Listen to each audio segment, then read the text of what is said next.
Welcome to Unmute Yourself, the podcast. I'm Nancy Medoff, author, speaker, and coach. And I'm Beth Knaus, creative copywriter and the owner of That's a Spade Copywriting Services. We are done being polite and ready to get real about confidence, boundaries, and self-respect, both personally and in the workplace. Beth and I first met when we collaborated on the best-selling communication handbook for women, Unmute Yourself and Speak Up to Stand Out. Now we are amplifying our message and taking it on the road with Unmute Yourself, the podcast. Warning, there may be, no, who are we kidding, will be some adult content. We have a bullshit button and we're not afraid to use it. So buckle up, buttercups, because here we go. Go.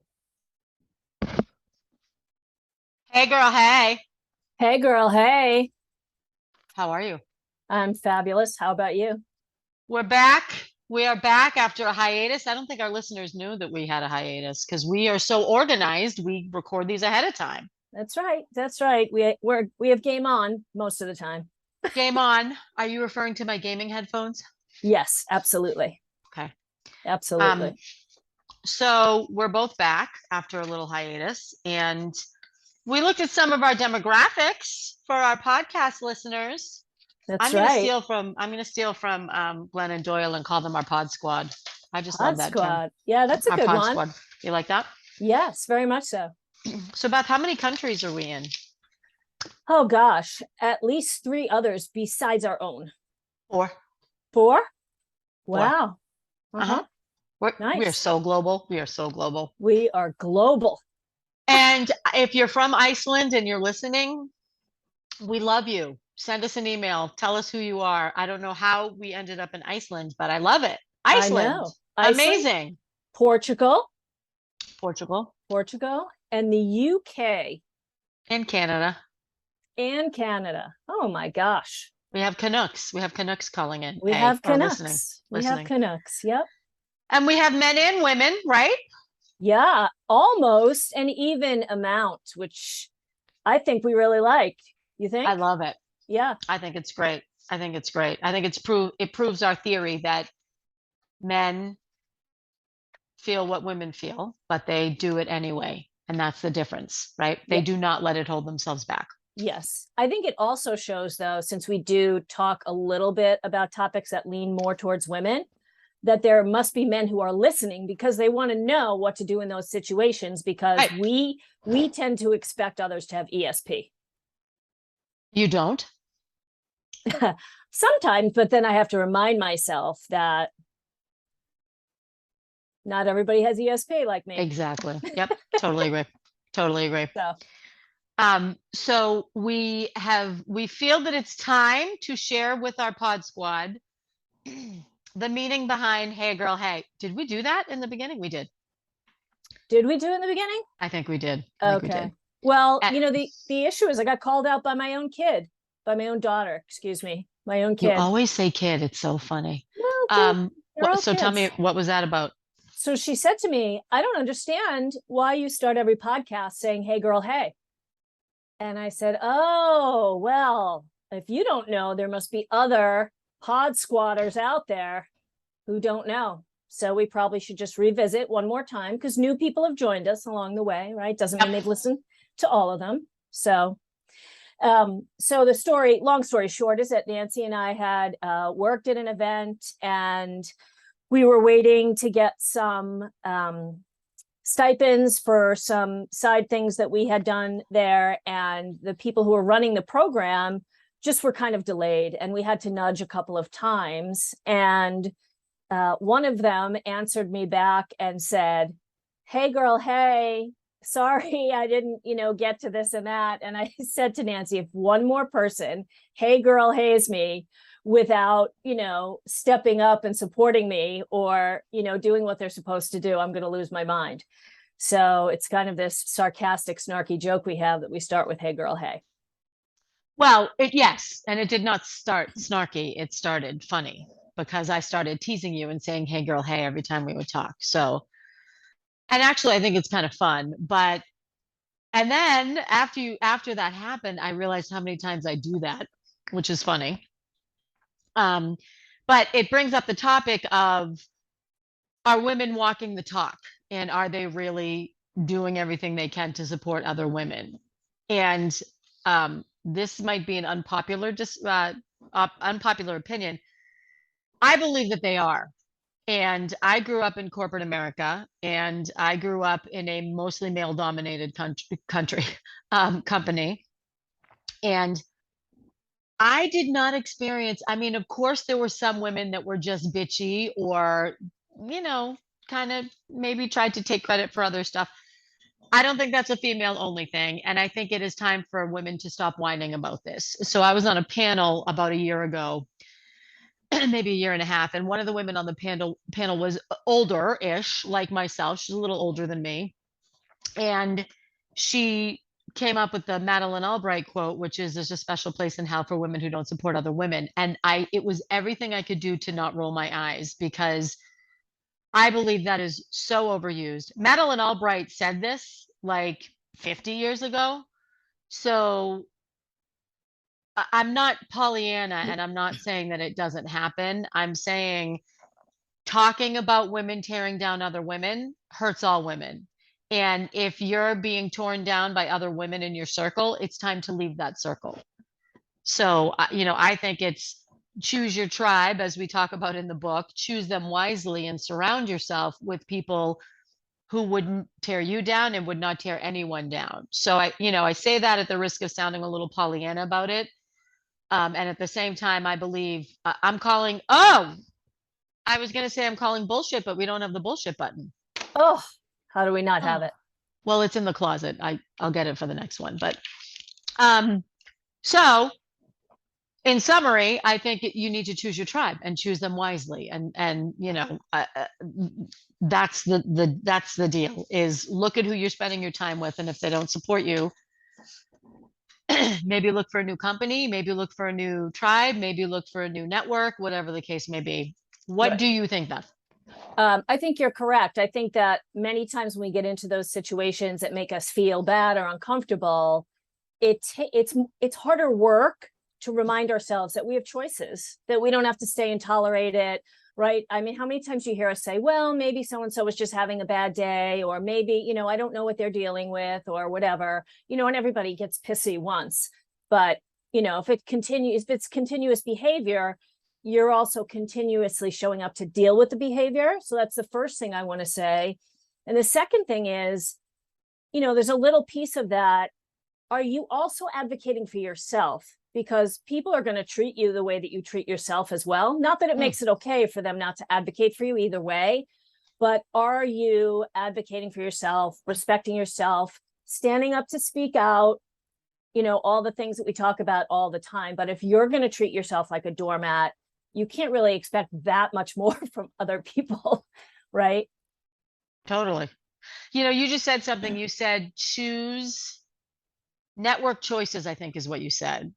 And what I heard was choose who you network with. And I think that's really key, particularly for people who are just starting out in business or just starting out in their career.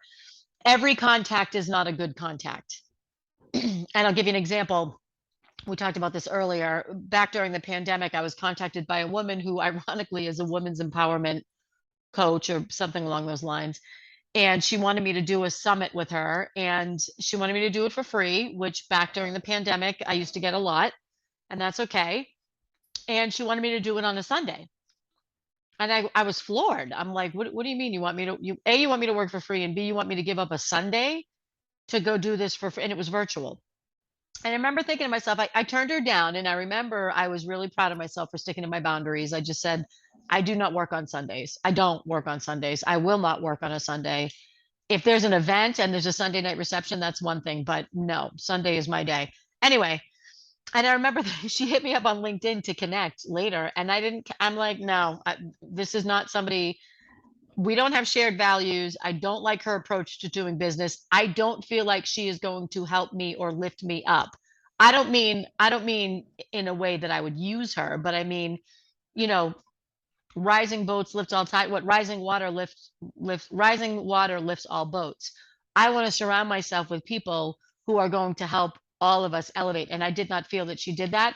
So I turned her down on LinkedIn, and I was kind of proud of myself. So I love that you can choose your network, and not all contacts are good contacts. That's right. And that goes back to, I mean, we discussed this, and I love how we started with certain topics and they're going to continue to come up, but it's all about politeness, right? Oh, I don't want to hurt anyone's feelings if I don't connect with them on LinkedIn. If they're not right for you, they're not right for you. You're not, arranging for a picnic. You're choosing who you're, networking with. I think that's tough.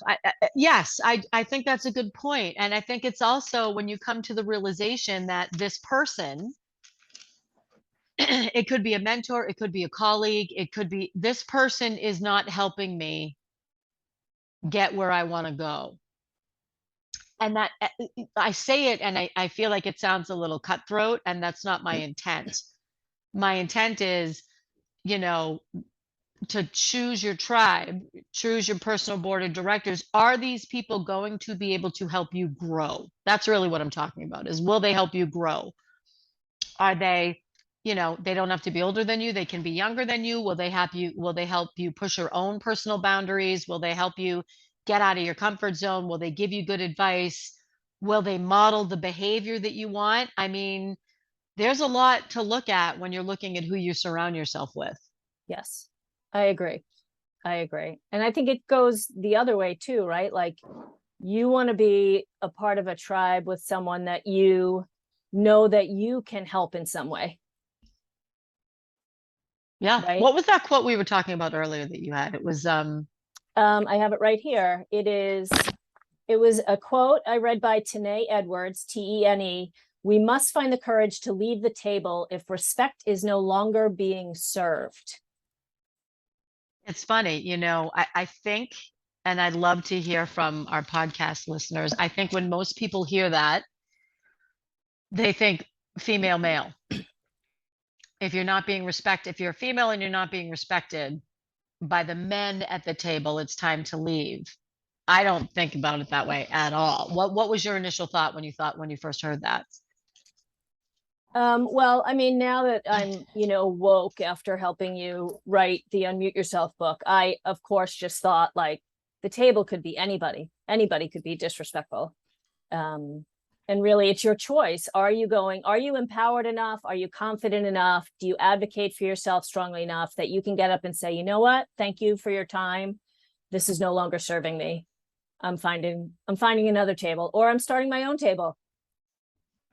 I really like that. I'm finding another table or starting my own. Love it.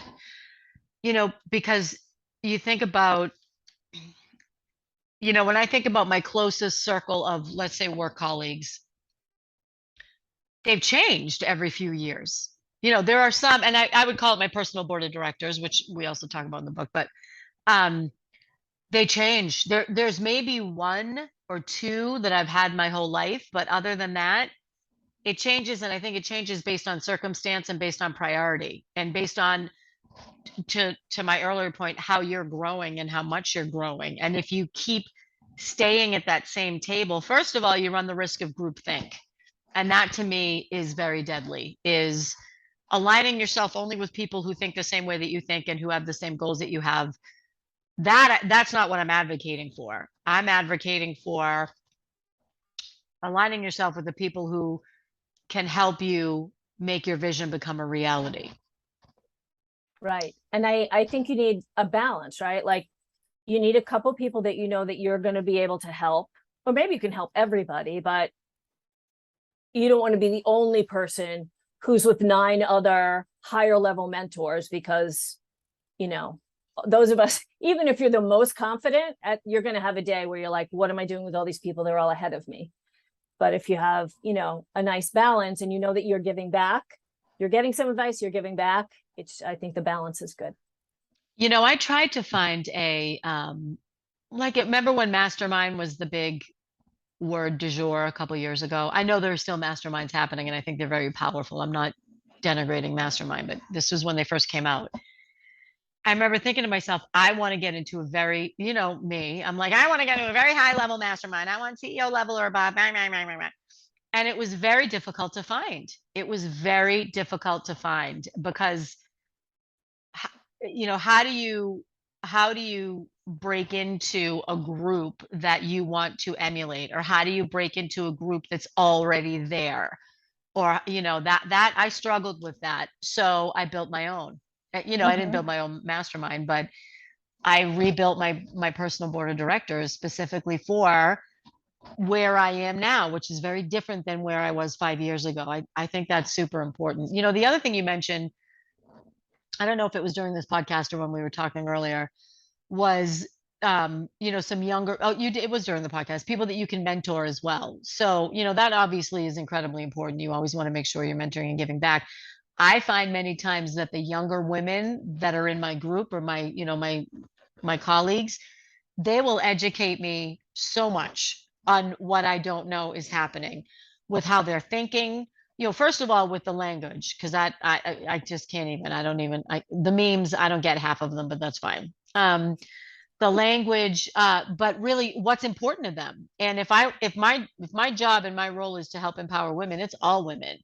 So what are the younger women facing, and what's important for them? Is it student debt? Is it the uncertainty of a hybrid work environment? Is it, I think we can learn from them. We learn a lot from the people that are younger than us if we open the door and open the opportunity for them to educate us. Yeah, I agree. And I am quite often either texting or calling my daughters, who are 25 and 27, and saying, hey, what does this thing mean? Or if I'm feeling feisty, I will look it up and find out what it means, and then call them up and, use it in a conversation to see if I'm using it in the right frame of reference. And then they'll be like, Mom, did you really just say that thing? Where did you learn that? And I'm like, that's right. I know the lingo. That's right. Urban Dictionary. Urban Dictionary. Yeah, for I know sure. what the cool kids are saying. For sure. So I think if we're talking about personal board of directors, we should probably talk about a sponsor versus a mentor as well. Because there's a big difference. And I'd love to hear what you think about this outside of the corporate environment, because my background is the corporate world. I was a corporate executive for 25, 30 years. And I'd love to hear from an entrepreneur's perspective, the difference. So from a corporate perspective, you have people that mentor you, and then you have people that sponsor you. The people that sponsor you will open doors for you physically, or they don't just coach you, they will go out of their way to open a door for you. They will get your name on a list for promotions. They will introduce you to very important people. They will actively open a door for you. That's the difference. Mentor will help you and coach you. These people go out of their way to actively open the doors. So from an entrepreneur's perspective, or from a professional or a business owner's perspective, I don't know. What do you think? Do you think there's a difference between a sponsor or a mentor? Or what do you think a sponsor would look like in that kind of environment? So that's a really great question, because I don't hear those terms really in the circles. However, I, for one, have had friends who say to me, I know someone who's starting out. I guess this is a good example. I know some friends who are starting out as a writer. Can I connect them with you so you can talk to them and they can pick your brain a little bit? And I always say yes, of course. And I will do that, and I will get on a call, and I will give them any resources I know. Do I go to clients and say, hey, I don't, or potential clients, or, people that wanted to hire me, but I wasn't the right one? Will I pass someone like that on? Not necessarily, if I don't know what their work is like first.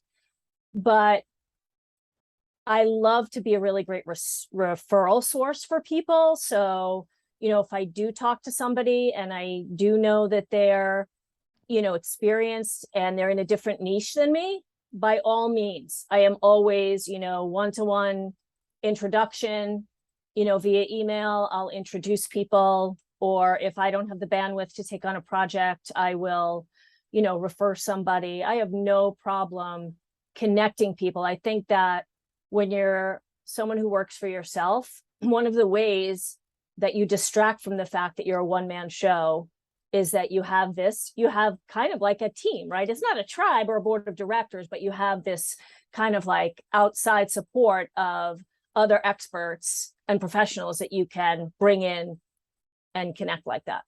That's a great example. That's a great example. It's your resource network, really. Yeah, that's a really great example. What else around walking the talk do you think our listeners would want to hear about or talk about? Because this is a big one.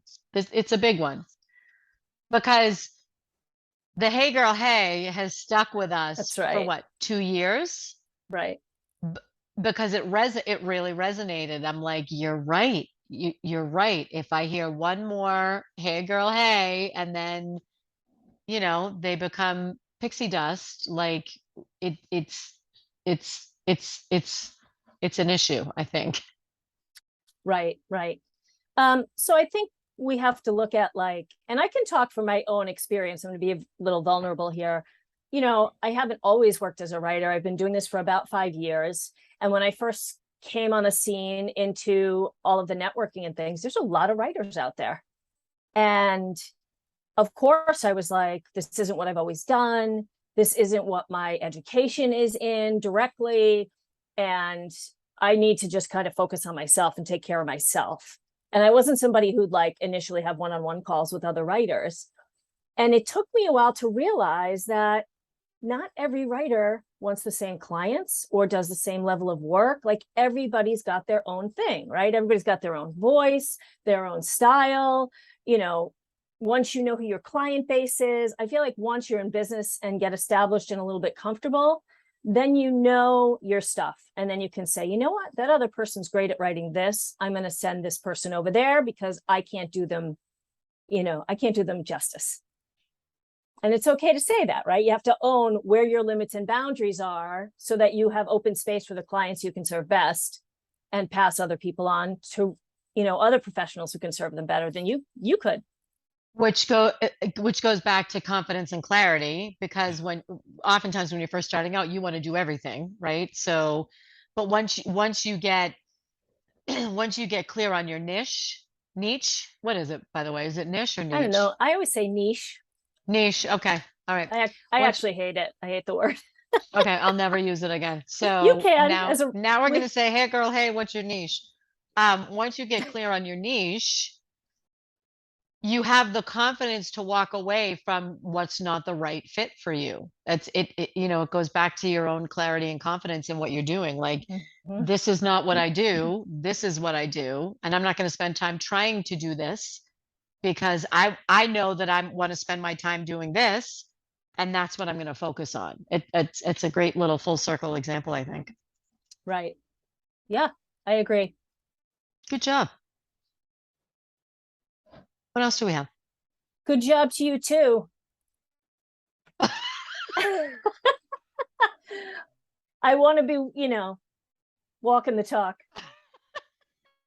I don't All want you right, so get, do get I don't want do you we get have she's not advocating for me.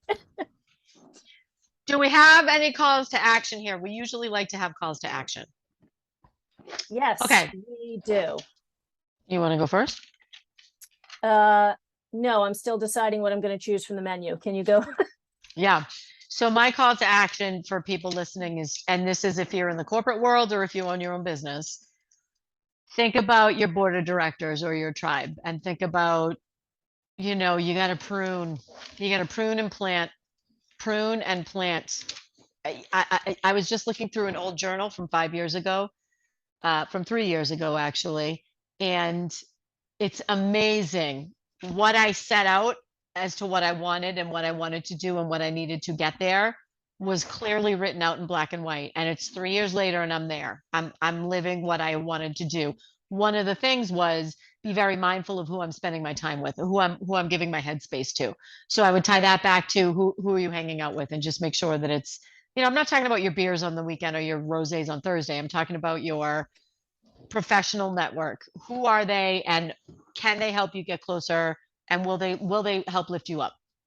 Excellent. So I'm going to take that a step further and I'm going to say, I love this term tolerations, right? We all have these little things or people or incidences that we live with every day, right? Like whether it's a light bulb that's out or a shade that's broken, but it's there and we know it's there. So maybe in your social platforms, think about the people who maybe, I had a conversation about somebody just this morning with somebody about this, somebody who you're connected to, they never took the time to get to know you. And all they've done is pitch you sales and join my group and share my program and all this stuff. And they have no idea who you are or what you do in your free time. Disconnect. 3 people, find them. I know you got them. We all got them. 3. That's aggressive. I love it. All right. Okay.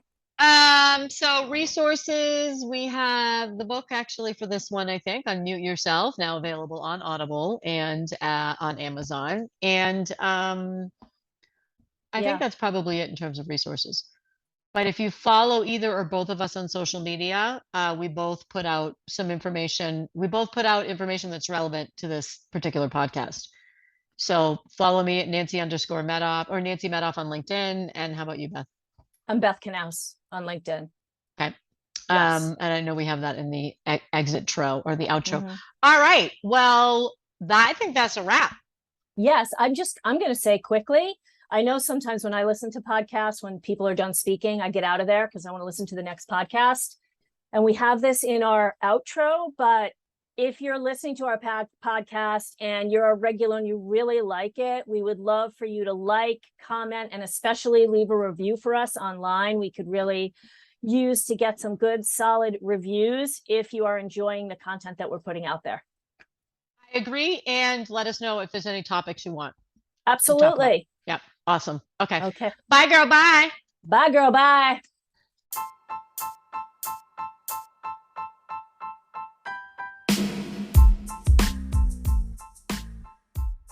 That's a wrap on another episode of Unmute Yourself, the podcast. We hope you found value in today's podcast. We hope you were able to take a little time for yourself and perhaps think about how you're showing up. And thank you for all of the great feedback we've been receiving. We'd love to hear more from you about what you think, the tactics you're using every day to speak up, and anything else you'd like to hear about on future episodes of Unmute Yourself, the podcast. You can contact us through our websites. Nancy can be found at nancymedoff.com and Beth can be found at that'saspade.com. Or you can email us at unmuteyourselfthepodcast, all one word, at gmail.com. We will see you next week, and until then, keep speaking up.